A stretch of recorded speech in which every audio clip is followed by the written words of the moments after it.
तो कंस गुंडों को लेकर के और पिता के सामने पहुंच गया। उग्रसेन कहते हैं, बेटा मैं ये देख रहा हूं पूरे मथुरा में त्राह त्राह मची है, तुम जनता को बहुत परेशान करते हो, तुम आगे यमराज बनने वाले हो। तो कंस बोला, पिताजी एक बात बताओ, अगर हमने किसी को सताया है तो कोई मुंह पे कहने वाला तो हो। अरे पीछे तो कुत्ते भी भौंकते हैं।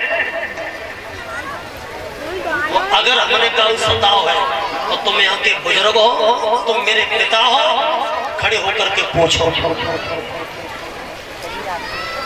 उग्रसेन ने खड़े होकर के पूछा, जनता के लोगों, मेरे बेटा कंस से किसी को परेशानी हो तो हाथ उठा के बताओ।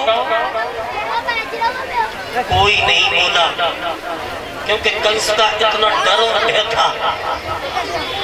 एक ने हिम्मत जुटाई और हिम्मत करके बोला है, महाराज तुम्हारे राज्य में बहुत सुखी थे और तुम्हारे बच्चे के राज्य में तुम बहुत दुखी। कंस कहने लगा, पूरी जनता में कोई दुखी नहीं है, तुम ही दुखी हो। सो कंस ने पकड़ो और ऐसे उठाए के पद्दा में गए, गोविंदाय नमो नमः। और कोई दुखी कोई दुखी ना। कंस बोला, बूढ़े बाप, हमें ऐसा लगता है कि आपकी बुद्धि के स्क्रू ढीले हो गए। अब ये जनता हमें लाय कर रही है और तुम निर्दोष को फांसी लगवा दोगे। अब तुम राज्य चलाने लायक नहीं हो, ये मुकुट उतारो और मुकुट हमें पहनाओ।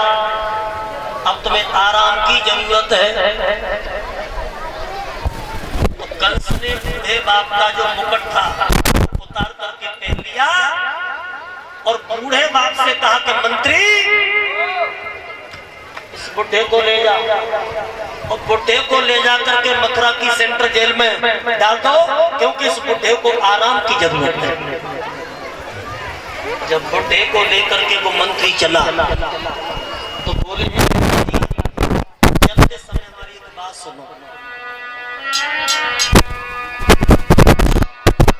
जो कोई किसी की ना माने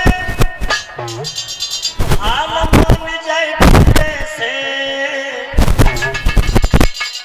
और तुई अंगूर की लकड़ी बकरा चाल चला